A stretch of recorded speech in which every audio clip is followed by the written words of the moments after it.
আসসালামু আলাইকুম প্রিয় শিক্ষার্থীবৃন্দ, কেমন আছো সবাই? আশা করি আলহামদুলিল্লাহ ভালো আছো। আমি আলহামদুলিল্লাহ ভালো আছি। আজকে আমি উচ্চতর গণিত দ্বিতীয় পত্রের যোগাশ্রয়ী প্রোগ্রাম দ্বিতীয় অধ্যায় সম্পর্কিত একটি সমস্যার সমাধান করিয়ে দিব। তো যোগাশ্রয়ী প্রোগ্রাম হচ্ছে এমন একটি প্রোগ্রাম বা এমন একটি গাণিতিক প্রক্রিয়া যার মাধ্যমে কোনো একাধিক চলক বিশিষ্ট সমস্যার সমাধান করা যায়। অর্থাৎ বাস্তব জীবনের যে কোনো সমস্যাকে আমরা গাণিতিক রূপ দান করে তার সমাধান করতে পারি যোগাশ্রয়ী প্রোগ্রামের মাধ্যমে। একটা যোগাশ্রয়ী প্রোগ্রামে কি কি থাকতে পারে?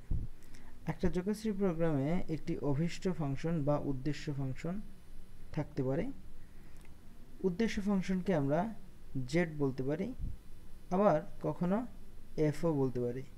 আমাদের এখানে এফ দেওয়া আছে, তবে আমরা যদি জেড ধরে নিই তাতে অঙ্ক ভুল হবে না। বেশিরভাগ সময় জেড ধরা হয়, এফ কম ধরা হয়। তো অভীষ্ট ফাংশনের পর আর কি থাকবে? কিছু শর্ত দেয়া থাকবে। যেমন এখানে শর্ত দেয়া আছে মোট তিনটি শর্ত দেয়া আছে। একটি শর্ত হচ্ছে x plus 2y less than or equal 6। পরের শর্ত দেওয়া আছে x plus y greater than or equal 4। পরের শর্ত দেওয়া আছে y x comma y greater than or equal 0। তো মূলত আমরা শেষের এটিকে আমরা শর্ত ধরবো না, আমরা এই দুইটাকেই প্রধান শর্ত হিসেবে ধরে নিব। এবার আসি, অঙ্ক করার সময় কি করতে হবে? আমাদের মোট 5টা স্টেপ ফলো করতে হবে।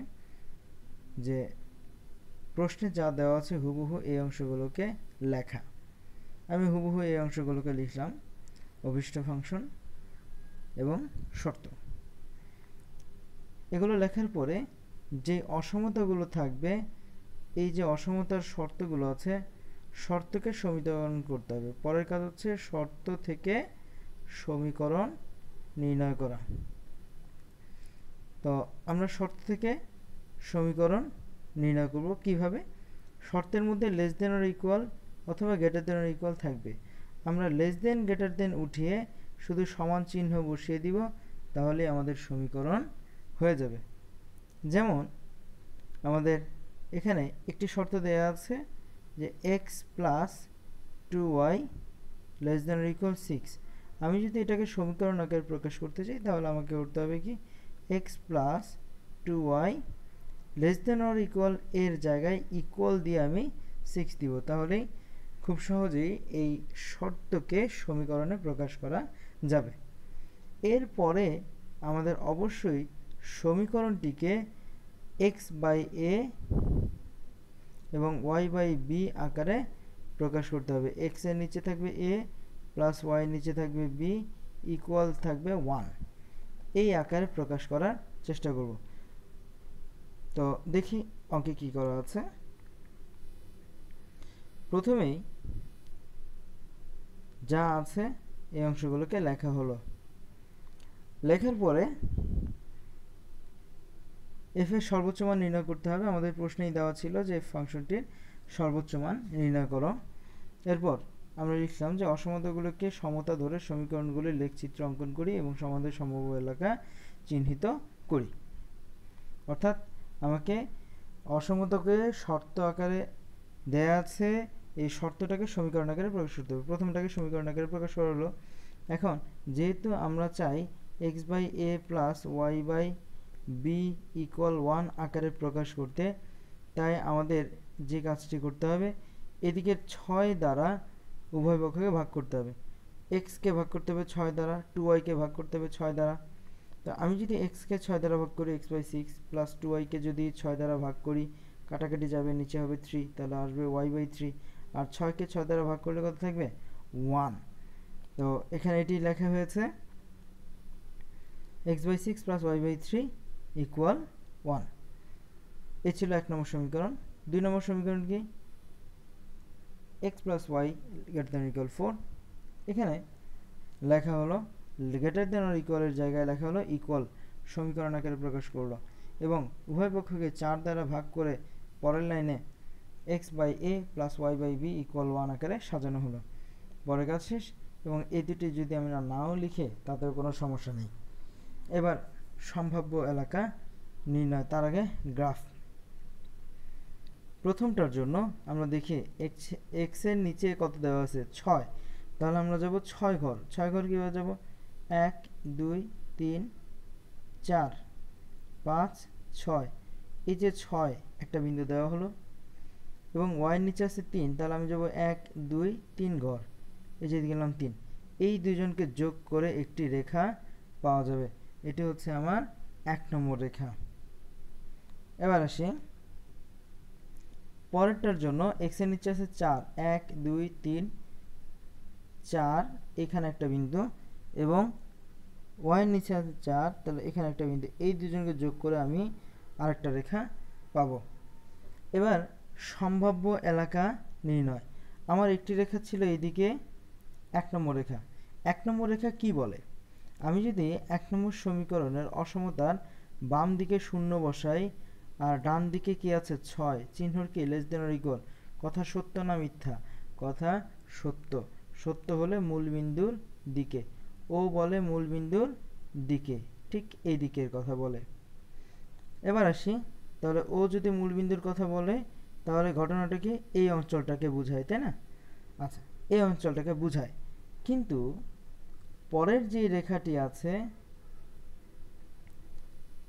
এই ও দেখায় এদিকে, কিন্তু পরের রেখাটি আমরা যদি দেখি যেখানে কি আছে x plus Y greater than or equal 4, এদিকে যদি আমি 0 বসাই আর এদিকে যদি 4 বসাই তাহলে এরকম আসে। কথা সত্য না মিথ্যা? কথা মিথ্যা।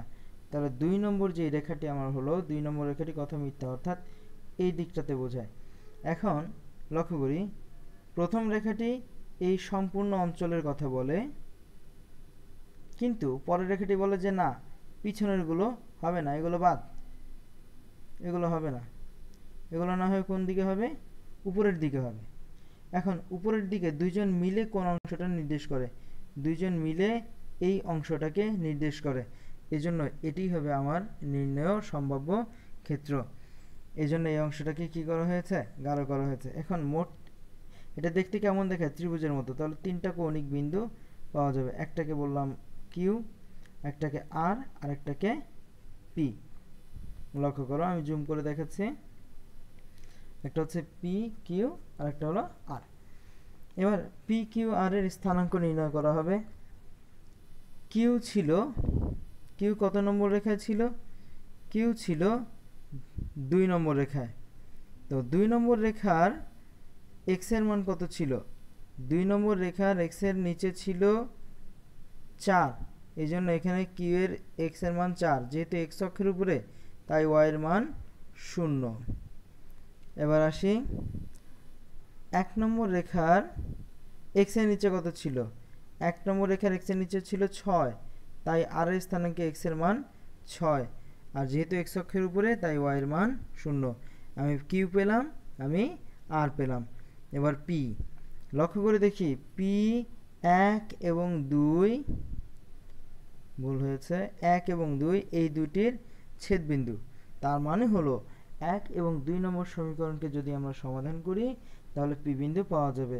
আমি তোমাদেরকে ক্যালকুলেটরের মাধ্যমে সমাধান করার প্রক্রিয়া যেটি দেখিয়েছি, ঠিক এই প্রক্রিয়াটি অবলম্বন করে তোমরা পি এর স্থানাঙ্ক নির্ণয় করবে, এবং পি এর স্থানাঙ্ক নির্ণয় করার পরে আমাদের সম্ভাব্য ক্ষেত্রের শীর্ষবিন্দুর স্থানাঙ্ক নির্ণয় করা শেষ হয়ে যাবে।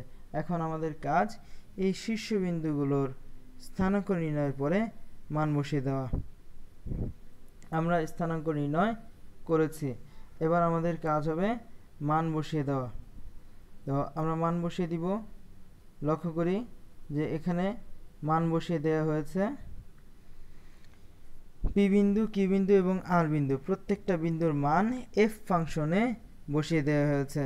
এই যে শুরুতেই আমাদের একটা ফাংশন দেওয়া ছিল, এখানে যে ফাংশনটা দেওয়া ছিল এই ফাংশনের মধ্যে আমরা প্রত্যেকটা বিন্দুর মান বসিয়ে দিব, এবং মান বসিয়ে দেখব যে কোন মানটি সর্বোচ্চ আসে এবং কোন মানটি সর্বনিম্ন আসে। আমরা লক্ষ্য করে দেখি যে এখান থেকে একটি মান আসে -2, একটি মান আসে -8 এবং আরেকটি মান -12। যেহেতু আমাদেরকে সর্বোচ্চ মান নির্ণয় করতে বলা হয়েছে তাই এই তিনটির মধ্যে পি বিন্দুর মানটি হচ্ছে সবথেকে বড়, সুতরাং আমাদের সর্বোচ্চ মান -2। আশা করি তোমরা সকলেই বুঝতে পেরেছ। এই একই প্রক্রিয়া অবলম্বন করে আমরা যে কোনো যোগশ্রী প্রোগ্রামের সমস্যার সমাধান করতে পারি। সকলে ভালো থাকবে, সুস্থ থাকবে। আল্লাহ হাফেজ।